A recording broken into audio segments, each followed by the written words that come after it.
Hello, I'm Garrett Doherty with the ASA staff. I want to welcome everyone to today's webinar entitled Centering LGBTQ+ Voices in Catalog Research, Insights from the Inclusive Catalog Use Lab. Our distinguished presenters today are Brian Dobreski and Karen Snow, and they'll be introduced by our moderator, Karen Wickett. I'd like to ask the audience to type your questions into the question panel box. It's up at the top of the GoToWebinar frame there. You see a little question mark. And you can type those questions into the question panel box anytime during the webinar, and they'll be answered at the end of the presentation. I believe we're going to present for about 40 minutes today, and then take questions for about 20 minutes. The session is being recorded, and the recording will be available within 24 hours and will be sent to all registrants. I'll now turn the session over to Karen, who will introduce today's speaker. Hi, everyone. Thanks for joining us. Today we have Brian Dobreski and Karen Snow presenting on centering LGBTQ+ voices in catalog research, insights from the Inclusive Catalog Use Lab. This is a webinar sponsored by the Dublin Core Metadata Initiative Education Committee, where I am co-chair.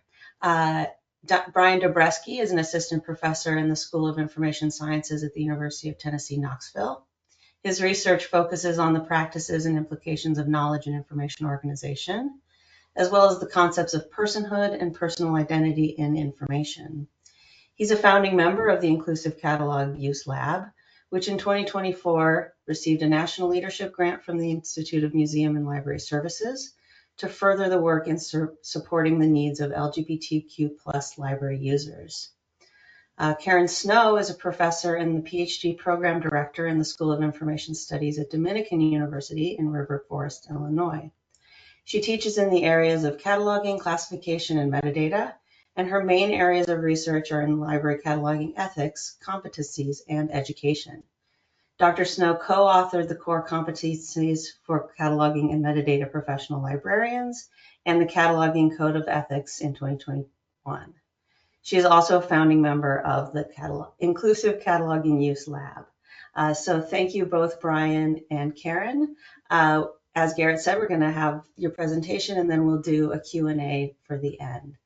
So take it away. Thank you. Thank you.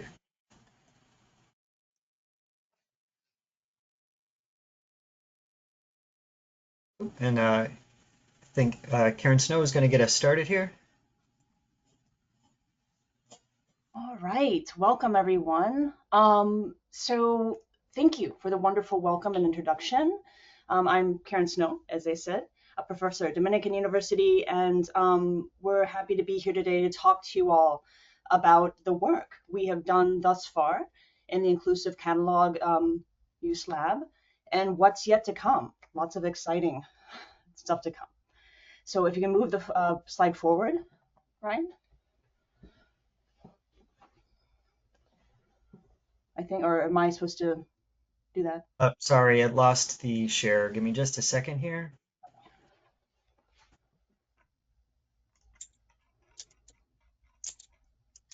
Thanks for bearing with us for a second here, folks. All right. No worries. I can see it. Perfect. Okay, so the agenda for today, we have a packed, whoops, went too far. Okay, a packed agenda. It may not seem like it from those 3 bullet points, but we have a lot to discuss, but hopefully plenty of time for any of your questions and comments. So first of all, we just want to explain what is the Inclusive Catalog Use Lab. What is that?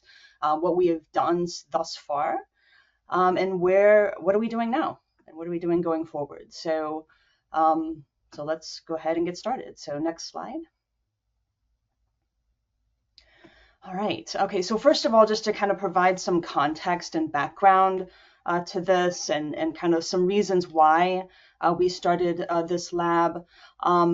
So here's just a few quotes from the literature that I think help encapsulate kind of our thinking about this. Is that there's obviously been a lot of research conducted on library catalogs, as well as there have been user studies, but there haven't been enough, in our opinion, actual user studies of those who use library catalogs. I think there's just been a lot of assumptions and a lot of talking with other librarians, other catalogers, but we really need to have more data. We need to have more information about users and the catalogs, like so what their expectations are for catalogs, how they use catalogs, and how we can design our catalogs to be better, to be more effective and more user-friendly. So, so if you can skip forward one, Brian.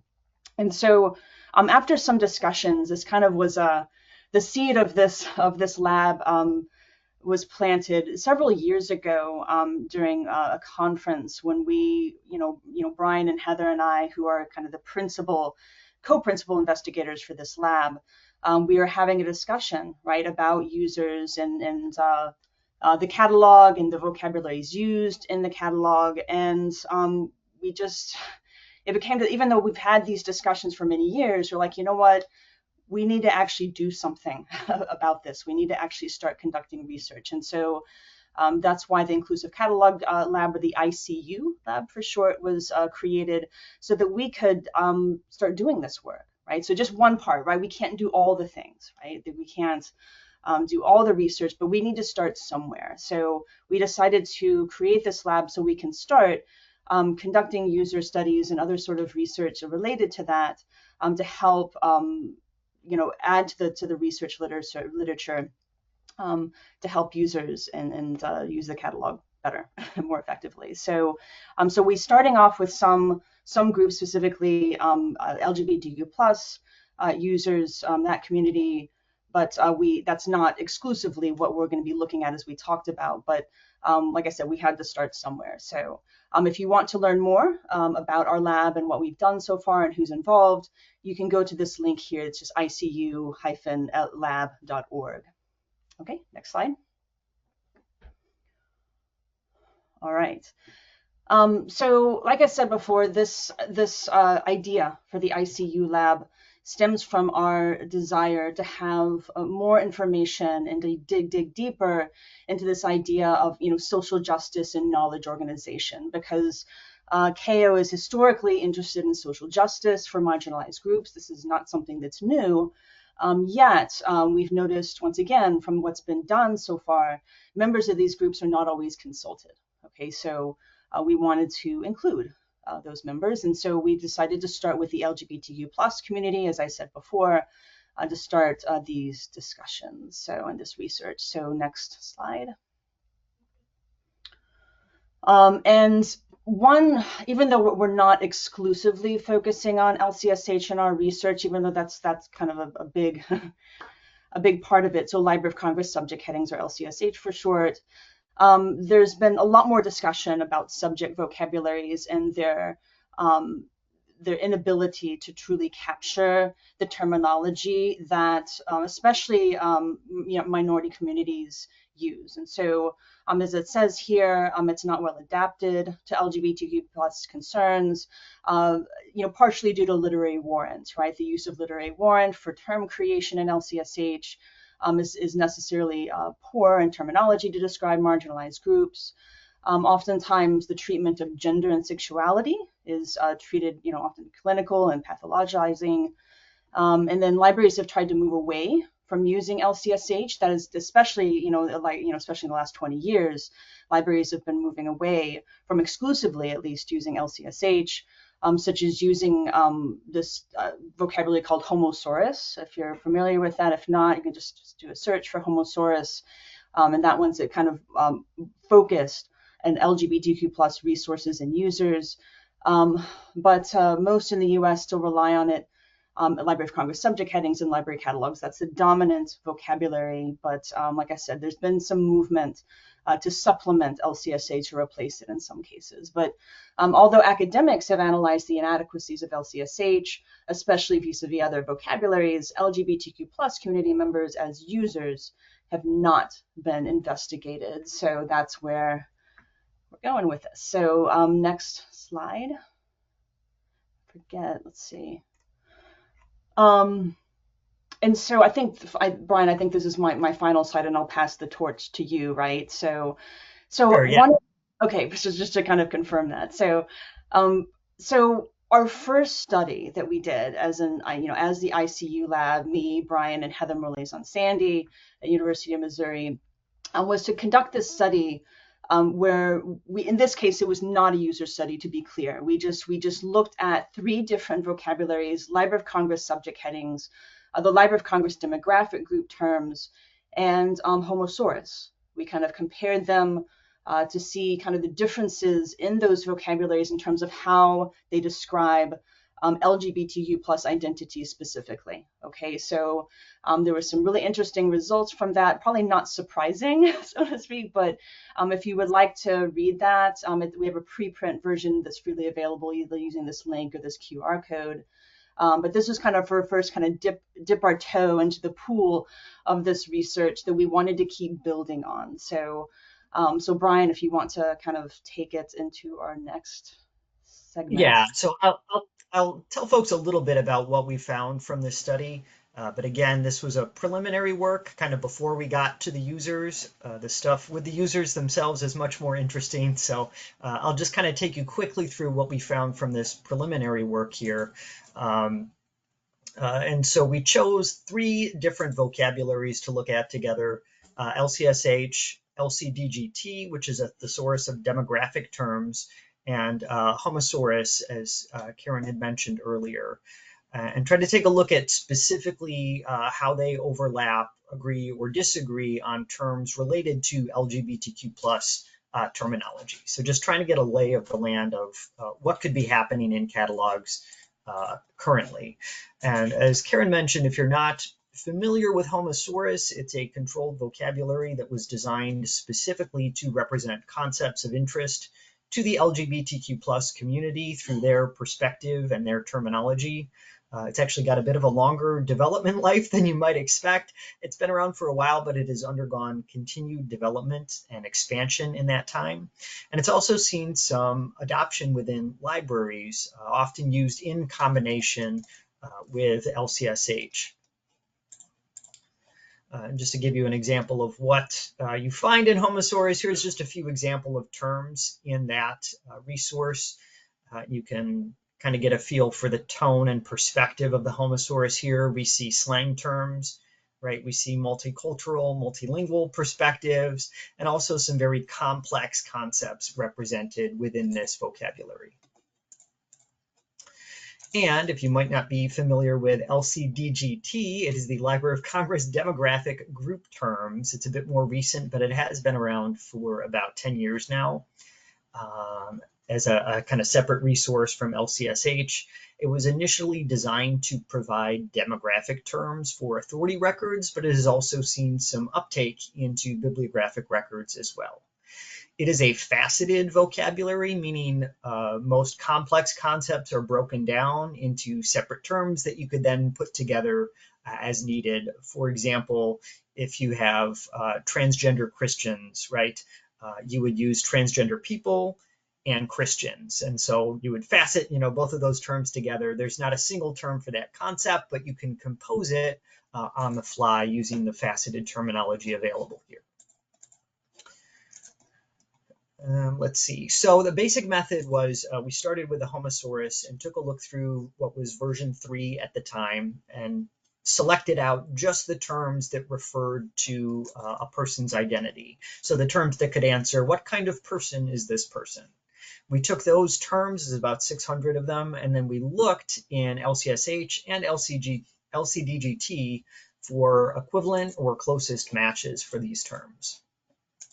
As Karen mentioned, some of the results are not super surprising here. There was little overlap between Homosaurus and the 2 LC vocabularies, about 25% there. Homosaurus certainly covers LGBTQ plus identity at a depth that the other vocabularies couldn't match, and certainly reflects a different kind of warrant and perspective than the other vocabularies. A few other findings that came out of this, though, in some cases, LCSH actually did have identity terms that Homosaurus did not. In this case, literary warrant can lead to some very specific situational headings being developed that were present in LCSH. Another finding, LCDGT being faceted, differed from the other two systems, which are what we would call pre-coordinate, right? Meaning complex terms have to be constructed ahead of time and presented in one way. So for example, in Homosaurus, you have Jewish transgender people rather than transgender Jewish people, right? So it always has to be listed in one particular order. And so some of the same criticisms that people have about hierarchy and privilege in something like LCSH, you might also find in Homosaurus actually, because it uses pre-coordinate headings like LCSH does. All right, so let's get on to bringing the actual users into the picture here.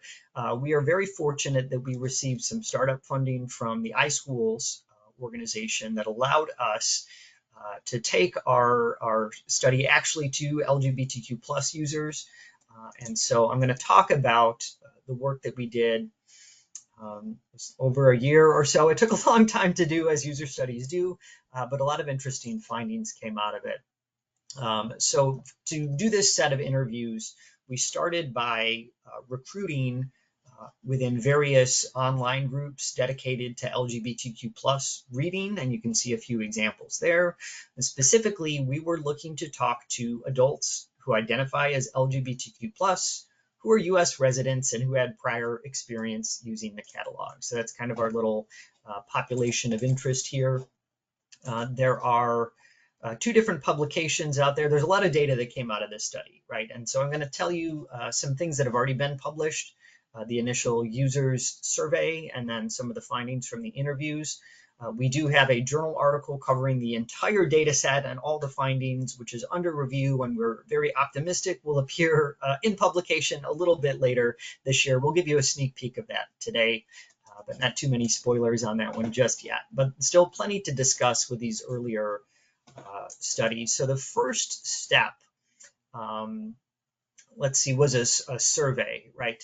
And so before we had conducted interviews, we needed to reach out to these, potential pool of participants. And so the study opened with a pre-survey, and it was designed just to get some background information on LGBTQ plus catalog users, and again, establish that pool that we could then conduct interviews from. So looking for some very basic information about demographics and catalog use experience.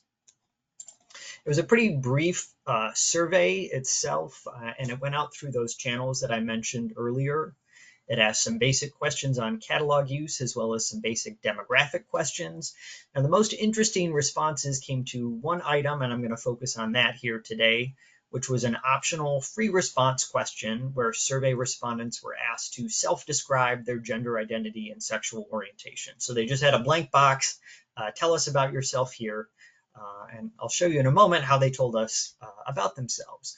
I should note that we received almost 500 responses, which looks great, but after removing the trolling and malicious responses, we were left with about 140 that we were confident in. So we can talk a little bit later about some of the limitations of working with or trying to reach a group like this online. But still, we got a pretty good range of participants. These are just the ones that we, verified were true, good faith responses. You can see a range of different places within the United States that they responded from. So not just the coasts, right? We have all over the place, even in Alaska. And age-wise, it skewed younger. Most respondents were 18 to 24, although we did have respondents all the way up through 55 to 64 age bracket. We had a variety of other demographic characteristics represented as well, including race and educational background. So, as I mentioned, the most interesting finding from the pre-survey was the diversity of language that this group used to describe themselves. When they were asked about their gender identity and sexuality, out of 141 respondents, there were over 100 unique responses to this question, meaning that most people answer this in a unique manner. We did a bit of faceting of our own here to try to figure out what the different terms were signifying, what people were trying to tell us with their responses here. And we used a set of 8 facets, so 8 different kinds of things people were trying to tell us. You can see some examples here, gender identity, gender alignment, and so on. I should mention we started with the gender unicorn framework as like our starting place to develop these facets, and then kind of modified it inductively based on what we were seeing here. And I'll show you just one of these facets. It's probably very hard to see on the slide deck, but in response to the gender or terms that fulfilled the gender identity facet, you can see that there were 32 different terms to signify gender that people used here. And of course, up at the top, you see most responses are male, female, non-binary, but we have a lot of other terms that are used. If you look down toward the very end of the fishtail, you will see quite a few variations for transgender identities, right? How people phrase this term or what they call it. This has some pretty big implications for terminology. It's, of course, their natural language, not a subject heading, but it still shows a variety of preferences for how to describe the same or very similar concepts. So something to keep in mind there.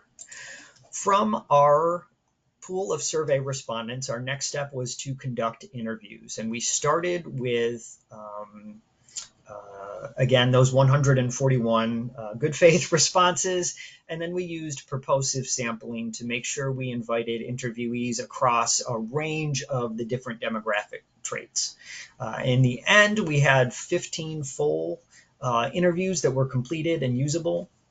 Now, before these interviews, we sent the participants some background information, some surrogate information on 3 different books. And I'll show you those in just a moment. During the interview, they were asked to describe each of these books to us in their own natural language, then explain how they would search for it in a library catalog. Finally, we showed them the actual catalog record for each book, and they gave us some of their thoughts on how well the metadata represented what they understood about the book. Our main questions here, we were looking to more fully examine language and language differences from the perspectives of these users themselves. So what terminology were they using to describe these books? How does it compare to the terminology they would use to search a library catalog? And then from their perspective, how good a job is LCSH doing? That was the subject headings that were used in all 3 of the records that we had to show these people. Here are the 3 books that they were asked about. We chose these from ALA's Rainbow Roundtable Book Awards list, which is, it covers books of interest to the LGBTQ+ community. We chose 3 books here, a fiction title, a nonfiction collection of essays, and an autobiography. I'm going to focus, just to keep things moving, focus on the results just about our middle title here, The Queer Advantage, a nonfiction collection of essays, just to keep things moving and also not to spoil the findings from our upcoming paper, which are going to tell you all about what people thought of the other titles and their metadata as well. So let's take a look. Okay, the first question we asked, right, was for them to tell us about this book. So they saw the book's cover, the table of contents, the publisher blurb about it. They had seen that ahead of time, and then we asked them, to describe the book as if they were talking to a friend of theirs, right? How would you explain what this book is about to them? In their descriptions of the books, participants tended to focus on individual people that were featured here, their accomplishments and their fields of endeavor, rather than the specific ways in which the individuals were LGBTQ+ or other aspects of their identity. On the other hand, this could have been because the book had a default topic of LGBTQ+, so the users didn't feel they needed to restate this. But even so, they found a lot of different terms and ideas and concepts in their description of the book.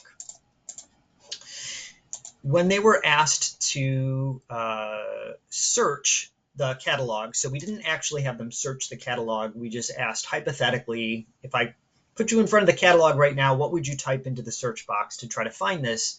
supposing that you didn't remember the title or the author of it. Here you can see just 10 of the 15 participants, and they were asked to provide us, again, some subject terms they would search in the library catalog for this second book, The Queer Advantage. Overall, participants provided 2-term queries that generally did not map well to LCSH terms for this title. I'll show you that in just a moment. Unlike in their natural speech, in their search speech, they did signify the LGBTQ plus aspect of it, but they were divided in whether they would call it queer or some aspect of LGBT. And you can see some examples there, and some people used both. Often the kind of LGBTQ plus signifying term was paired with a genre term, such as interview or nonfiction. Genre terms in general were very common suggested search terms, actually across all 3 titles. We're a little surprised at how important genre was in general for searching here. But again, some examples of what they would have searched for in the catalog. Finally, we showed them the metadata, the catalog record for these resources, specifically the Library of Congress subject headings within the records. And for the Queer Advantage, we had the 2 LCSH terms, sexual minorities interviews and sexual minorities identity. So participants were asked to think about these and then let us know, does this match up with your understanding of it? Does this describe the resource well? If not, how would you add to it, change it? And so the participants were fine with the terms interviews and identity. Both of those made sense to them. But most participants perceived the main heading of sexual minorities as problematic for a number of different reasons. It's certainly not a term that they would use. It's not a term that they would think to search by either. Let's see. Yes, okay, slides are still good. So they gave multiple reasons for why they found the term to be problematic. First of all, some of the participants noted that sexual minorities fails to make all aspects of these people's identities visible. One of the participants said that the term should be related to LGBTQ plus, because when I see sexual minority, I feel like this book is not meant for me, right? I don't know what this means. This can't be about me. And so they would just ignore it. Participants also observed that sex and gender seem to be viewed as synonymous in the LCSH term sexual minorities. These 2 terms are not viewed the same among our participants, right? So gender, sexuality, other identity characteristics, they did not want to clump them together under sexual minorities. Let's see. They also felt that it reduced a lot of aspects of these people down to just their gender or sexuality. So these were interviews with leaders, icons, performers, CEOs, whatever. And all of that was kind of eclipsed by their gender or sexuality here. So again, in their natural language, they used a lot of other terminology that they thought about the book, and all of that was kind of buffed out by just using these couple headings that they found. So as a result, some of the participant recommendations related just to this title were to include a broader range of subject terms covering other aspects of these people beyond their, LGBTQ plus aspect. And for that aspect of it, use something more recognizable. They tended to use queer or some variation of LGBT, something that doesn't explicitly minoritize or other the people who were in this book, is particularly at odds here for some of our participants, because this was a book celebrating the accomplishments and influence of LGBTQ plus persons. And then it was, had a heading on it that called these people minorities. So let's see. All right. So as I mentioned, there is a third study or third publication that's coming out with more of these findings. I think, Karen, do you want to give us a little sneak peek about that before talking about our grant work? Sure, absolutely. Thanks, Brian. So throughout all of this, right, is kind of in analyzing this data. In fact, I think we're still analyzing the data and for that previous study and writing up the results. we are inspired by this idea of code switching and kind of thinking about as a way of kind of a framework for thinking about what was happening here, right? How people kind of change their language and so forth. So Brian, if you can kind of go to the next slide, so I can kind of talk about some definitions here. So in linguistics, it's described as the movement between languages or ways of speaking. So this can apply to varieties of the same language as well as styles within a language. So as it says here, terminology choices reflect cultural and practical dimensions, including the goals and education of the interlocutors, as well as topics and forums in which communication takes place. So we thought, and kind of digging further into this idea, that this might be a good, like I said, a good framework, a good lens through which to view our work. So if you can go to the next slide. So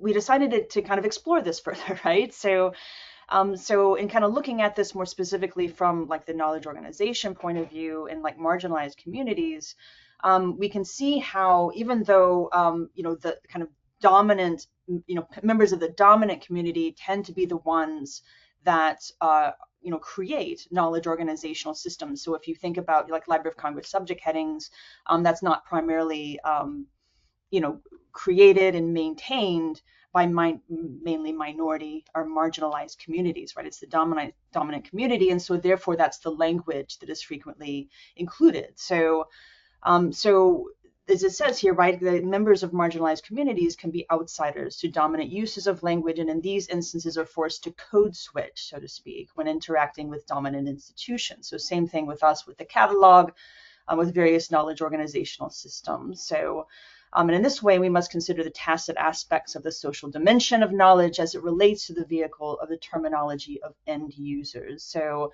if you can kind of move forward one slide. So we do have, like Brian said, before I get to this slide, I thought there was one more, sorry.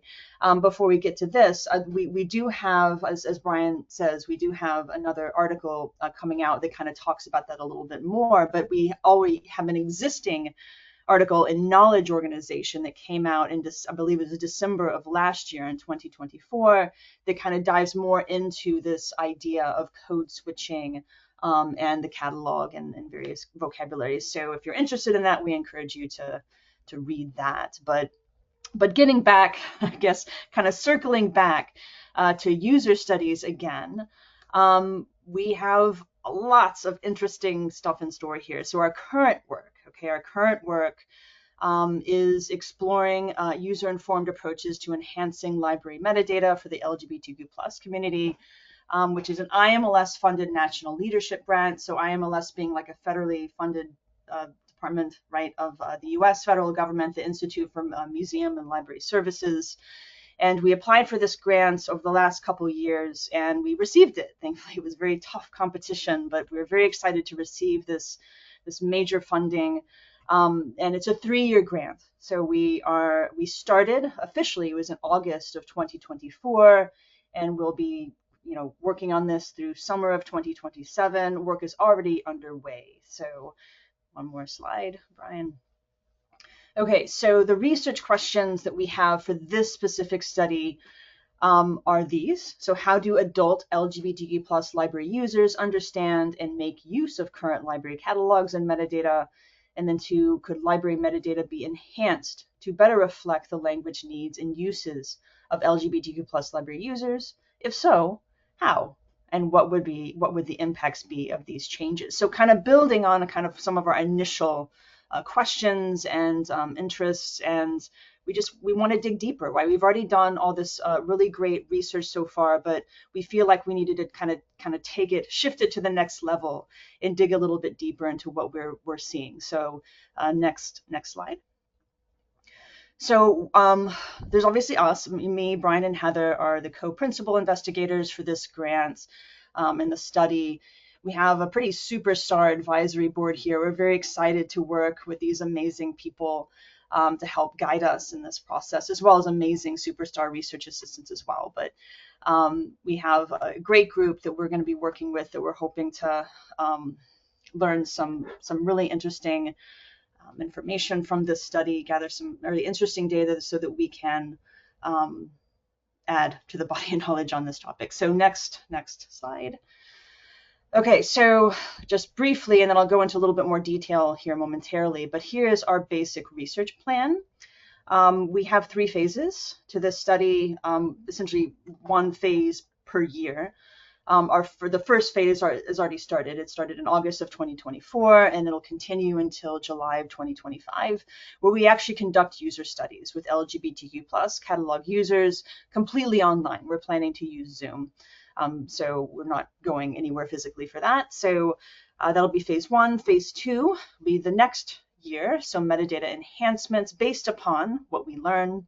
And then finally, phase 3, the next year and final year, we're going to conduct focus groups with catalog users and library staff, but in person. So Brian, if you can move forward 1 slide, I can go into a little bit more detail about each of these phases. So, okay, so phase 1, the user studies. We're going to be talking with users, but primarily, well, only with LGBTQ+ individuals who reside in Illinois.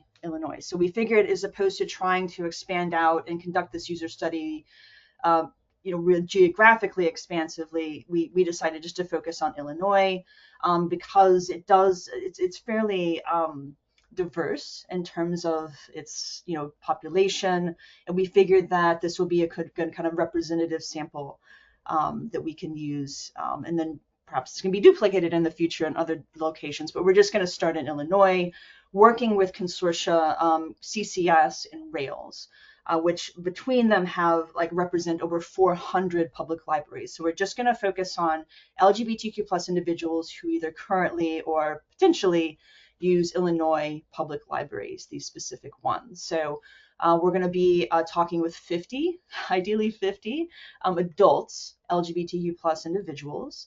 We'll conduct the study by using this kind of online talk, think aloud procedure, examining catalog use and perception. So we'll be on Zoom, and they'll be kind of talking through, the participant will be talking through their use of the catalog using a kind of the specific protocol we have. And we're going to be starting recruitment this month. I can't believe we're already at that point, but it's very exciting. We're starting recruitment this month, once again, partnering with these 2 consortia to help us out with that. So, okay, next. So we'll be working on that for the next many months until this summer, until we reach phase 2, which we're going to be analyzing that data that we've collected this spring. Phase 2 will be based upon those results of phase 1, and we'll look at that and we'll have this kind of question to guide us: what could be done to metadata to better support LGBTQ+ users? What can be done, right? It's not necessarily that we need to create a brand new vocabulary to make this happen. Maybe we can leverage existing metadata to make the catalog more useful and more supportive of these users. So, but once again, we don't want to put the cart before the horse. We're going to see what people tell us first, and then see what can be done. And we'll do this all in cooperation with that CCS consortium and the library staff. So. Then phase 3, and by the way, we will be continuing to report throughout all the different phases on kind of what we're learning and what's going on. So we'll keep everybody kind of in the loop on that.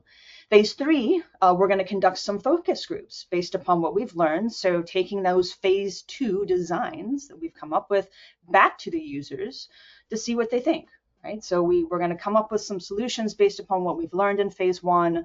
And see if those actually would be helpful to this community. So, so we're hoping to get some feedback on potential catalog changes from not only the LGBTQ+ users, but also library staff to see what they think as well. And this is going to be in person as opposed to online. That's the idea, have these kind of in-person focus groups. And Heather and I are both in Illinois, so we can actually kind of go around and physically do that. So, okay, I think that's it. All right, so in terms of project goals, we already have, like I said, there's already kind of publications and presentations in the pipeline here, including, the Journal of Documentation article that we're it's like in process right now. It's been accepted, but we're making revisions, and that kind of, it discusses our study as well as this other topics, right? But it's, yeah, the results of our kind of initial study that Brian has already talked about. So,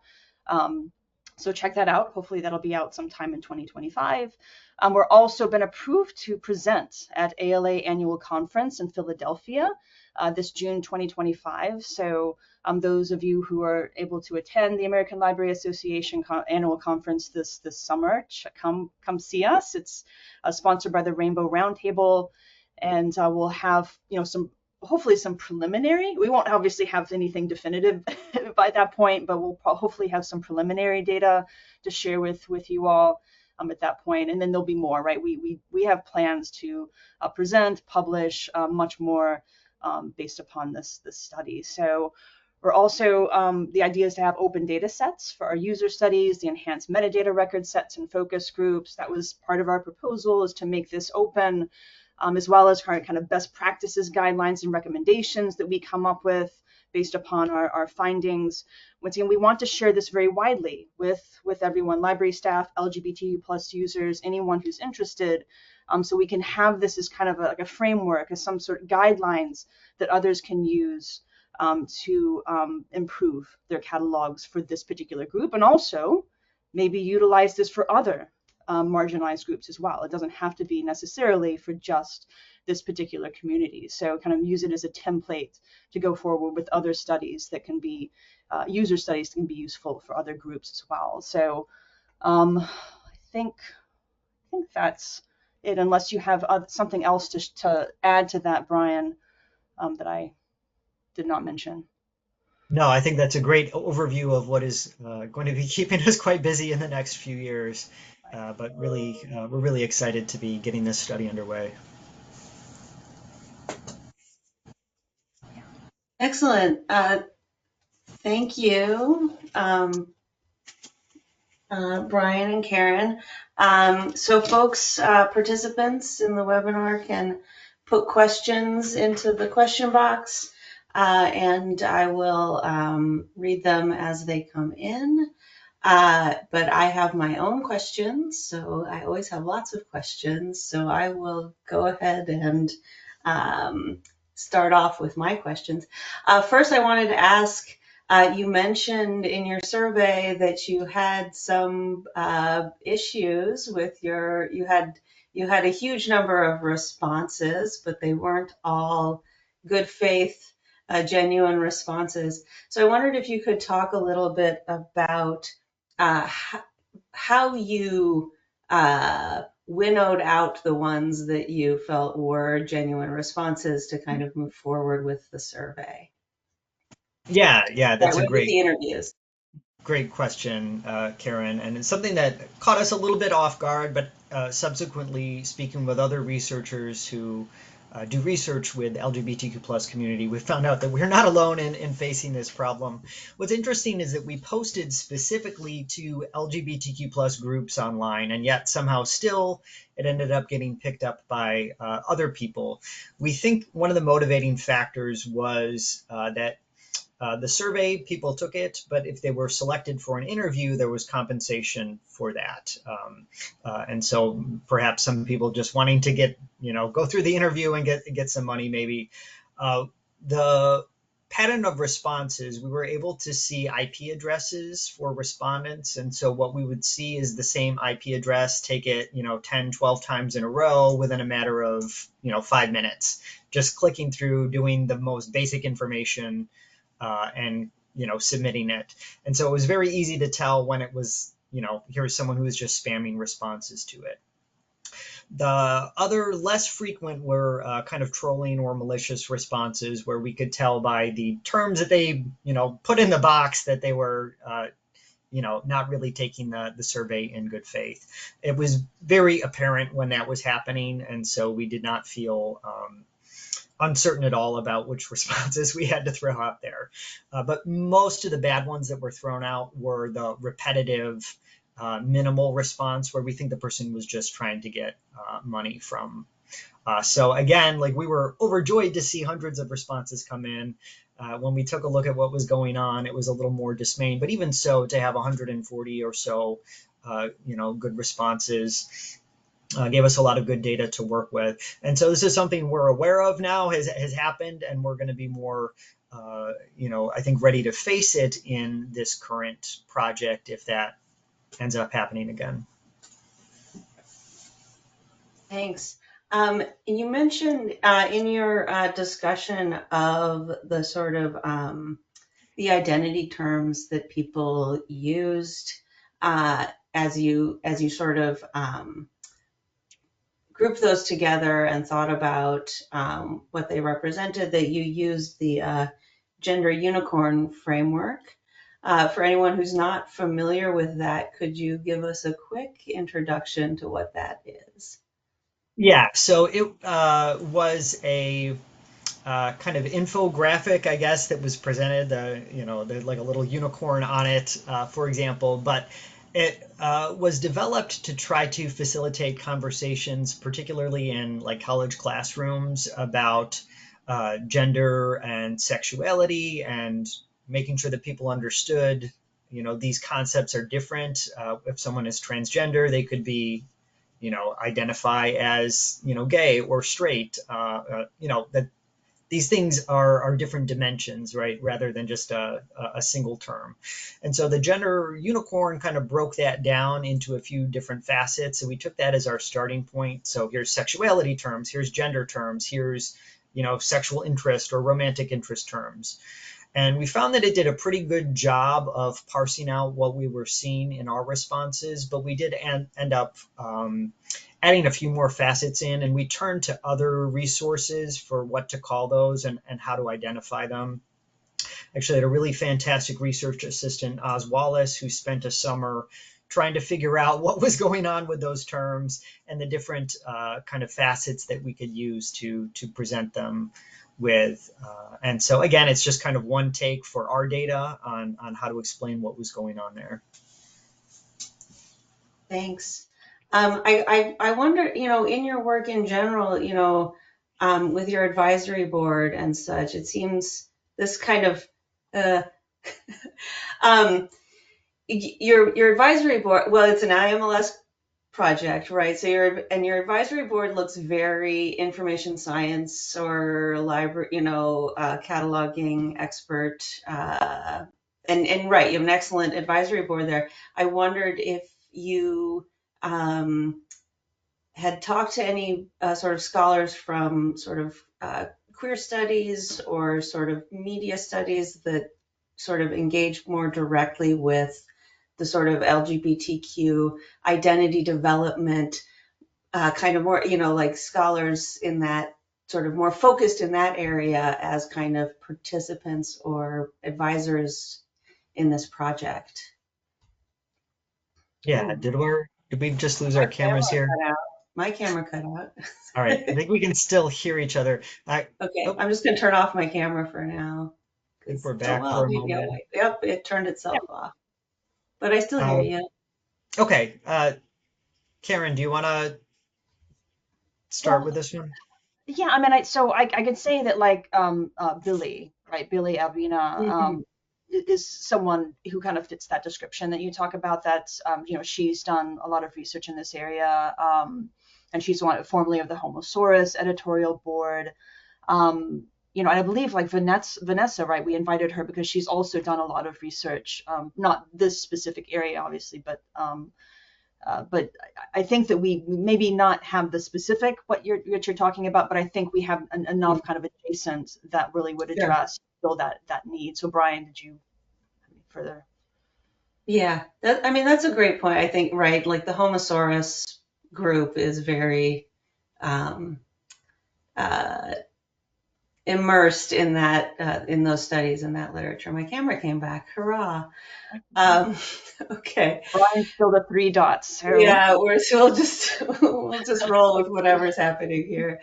Okay, thank you. So I had some more. So I'm not seeing any questions popping up so far. So if folks have questions, please go ahead and enter them. But I still have more questions, so I'm just going to keep asking my questions. Oh, Karen, it's Garrett. I see questions in the question box. Can you see them as well? I'm not seeing them. I don't see them. So so Garrett, do you want I'll throw them out here. or you could copy them into the chat. I see the chat. So gosh, I wonder what's going on. Yeah, let me try that. then everybody can see the question. Yeah, I was like, oh, no questions? Because I'll just ask questions all day. So thank you for letting me know. Okay, great. So we have a question here that says, I understand your initial research will focus on public libraries. Curious if you have plans to collaborate with universities in the future. This person says, I'm at Emory where we've been applying Homosaurus and I know our research description team would love to connect, just saying, ha ha ha. Yeah, I think our hope is that our findings from this study are going to be generalizable, right, to other settings. One of the reasons that we focused specifically on public libraries for the grant study is that in academic settings, people already might have a specialized language that they use for the topic, of interest, and you have a lot of different specialized languages that are being spoken by people that approach the catalog there. And so that's interesting, but was kind of a whole other layer that we weren't prepared to kind of take on. So we felt that public libraries were the best place to focus just on the language shifts that happen between natural language and catalog language without introducing academic jargon as kind of a middle, go-to language there. We haven't talked about doing anything with other kinds of libraries in the future, but I'm sure we'd be open to collaborating or taking part or even advising some other work that's going on. And as I mentioned, we hope that the outcomes of the study, some of these best practices suggestions are things that could be implemented at any kind of library. Right. I think it's really exciting to see it focusing on public libraries. Actually, I think that's an exciting thing about the project to me. Okay, here's a question. How do you predict? I don't. Okay. Oh, no. The incumbent administration in the U.S. will impact information gathered and potential benefits, such as actual implementation, as public libraries are governmentally funded. Yeah, I mean, this is something that we talked about, not necessarily that, but just if our study will be continue to be funded. I mean, that's something that we did think about actually, if we're going to have the money to actually do this. But in terms of actually the impact on the information gathered and potential benefits, that's an issue I think right now. I mean, there's a lot of public libraries grappling with that issue right now without even this new administration coming in. Yeah. Brian, go ahead. Yeah. So one of the things that we specifically reinforce throughout the grant itself, that if you look at how the grant was written, is that we're focusing only on adult users and adult materials. And there's a lot of conversations in public and school libraries right now, people fighting about materials and what materials can be present, specifically aimed at children. It's really important conversations and work going on there, but it's something that we knew none of us are specialists in children's information needs. And so to stay away from that kind of hotbed at the moment, we're focused only on adult users. But even so, right, I think a lot of libraries are, concerned about where things are going at the moment. Yeah. Yeah. So we may not, right? I mean, this may not be as beneficial for some libraries, depending on their situation. So. Right. Yeah, I think it is. This is really important work, so I'm glad to have you here and glad to hear about it. And I hope whatever happens that you're able to continue with it. So I think this is maybe just an ask for you to comment a little more on the role of library cataloging in terms of educating all about the LGBTQ plus community, increasing understanding, acceptance, and empathy. So if you have thoughts on that you'd like to share. So, I mean, what we're hoping to get out of, and we've already gotten out of the earlier user studies, but we'll be speaking to a lot more people in the coming months, their perspectives on what terminology they would want to see in the catalog. As we've already established, they kind of have a diversity of language already with which they describe themselves. And so choosing any one term as you would in a controlled vocabulary is always going to leave someone else's terminology out. And so anytime we use controlled vocabulary, there's issues going on there. But trying to get a better feel for how they relate to, react to, what changes they want in this vocabulary, I think will help. Work that people have done with, stuff like the Homosaurus is fantastic work. And, the expert opinion is important to have. We just want to bring the user opinion, up with that to provide more evidence for exactly how we can do changes to library catalog data or so on. I think another thing to think about is that controlled vocabularies are meant as tools as well, right? And so at the end of the day, it has to help people find the information that they're looking for. The controlled vocabulary is always meant to be an artificial language, right? It's not something people would normally speak. It's a bridge that connects the user's language to the language of the resource. But as we can see, there's a lot of things that can go wrong with that bridge, right? Terms like sexual minorities, people just stop entirely. I don't recognize what this is. This can't be about me because I don't know what this means. So I'm not going to go forward with that. So they miss that connection to the resource. So certainly we want to think about, it being, good ethical representation, but also being an effective retrieval tool. So balancing that stuff is certainly quite difficult, but all things, that we're hoping to learn more about in the coming months. Yeah, thank you. We have another question here. We're coming up on the hour, but since we started a little bit late, I'll do this one anyway. Do you have any suggestions for public libraries on the smaller side to start this audit of sorts? Any thought, Karen? Yeah, not at the moment. I mean, in the past, when I've been part of these conversations about how to kind of, like you said, kind of start these audits. I mean, you just kind of start small, right? You start with kind of just one thing that you can easily achieve, just like one specific, like Library of Congress subject heading, for example, and just kind of start from there. But in terms of our study, right, relating to our study, I mean, that's what we're hoping to do, right, is to kind of provide some practical, guidelines, right? This is not just meant to be kind of looking at this in theory, but actually providing practical, actionable advice on how to use what we've learned in specifically a public library environment, perhaps like Brian said, and other library environments as well. So hopefully, stay tuned, I guess, and hopefully we'll think that will be, good for you to use. Yeah. Right. Thank you. Okay. So here's another question. Are there any particular considerations for enlisting trans library users and the chilling effect the current political climate might have on their participation? Yeah, that's a great question. So in our earlier user study, we some of our interview participants were trans persons. We're hoping to talk to them as part of the full complement of LGBTQ plus identities in this study. One of the reasons that we went with online for the user studies is because it will allow people to take part in the study from the privacy of any location of their choosing. They don't need to come into a library. They don't need to be possibly identified in any way publicly as being an LGBTQ plus user of this library. And so to make it more accessible and protect privacy better, the whole first round of user studies is being done online. And so we're hoping that makes people feel safer taking part in the study, regardless of wherever they might be located or however they identify.